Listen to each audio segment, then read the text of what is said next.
रीता बचपन से ही बहुत मौजी स्वभाव की लड़की थी। हमेशा अपनी ही मस्ती में रहती। माँ ने कई बार समझाने की कोशिश भी की, लेकिन कुछ असर ना हुआ। शादी हुई तो अपनी माँ की ढेरों नसीहतों के साथ ससुराल में कदम रखा। कोशिश तो बहुत की अपनी सास को खुश रखने की, लेकिन वे बहुत ही अव्यवस्थित ढंग से जीने वाली औरत थी। बस जल्दी ही रीता की आदतों से परेशान होने लगी, क्योंकि रीता को भी ज़्यादा टोक टोक सहने की आदत नहीं थी। तो अक्सर उसकी और सासू माँ की छोटी छोटी बातों को लेकर कहा सुनी हो जाती। कभी कभी तो छोटी सी बात को लेकर शुरू हुई कलह बहुत भयंकर रूप ले लेती। बाकी दिनों में तो फिर भी चल जाता, लेकिन छुट्टी वाले दिन घर से में भयंकर महाभारत शुरू हो जाता। और इस सब में फंसता बेचारा राहुल। उसकी पूरी छुट्टी कभी रीता को तो कभी अपनी माँ को मनाने में निकल जाती। इस बार जब 3 दिन छुट्टियां इकट्ठी आ गई तो राहुल की परेशानी बहुत बढ़ गई। निजात पाने के लिए उसने कहीं बाहर घूमने जाने की सोची।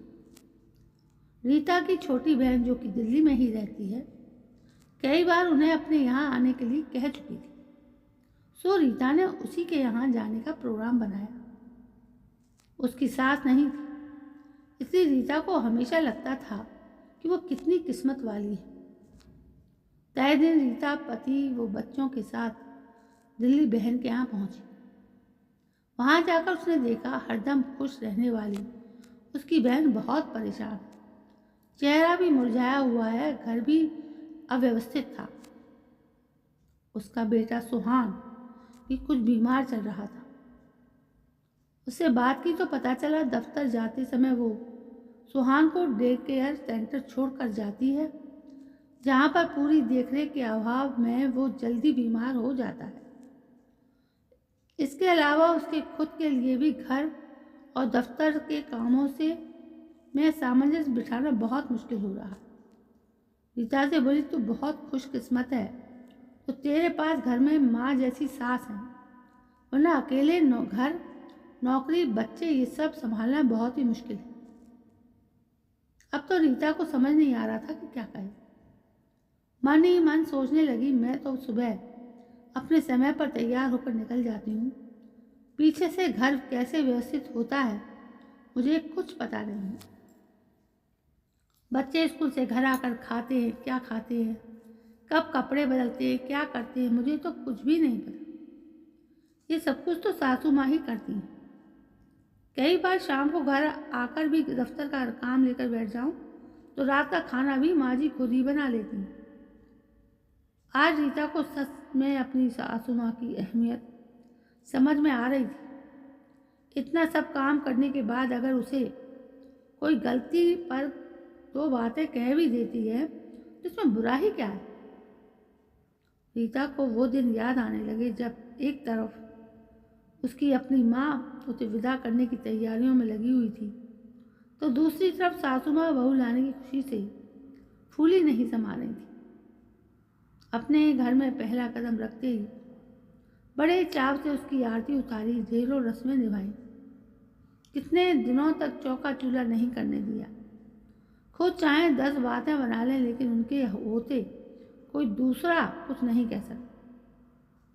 सचमुच ससुराल में सास किसी सौगात से कम नहीं होती। 3 दिन बहन के घर बिताने के बाद रीता की अक्ल अब ठिकाने आ चुकी थी।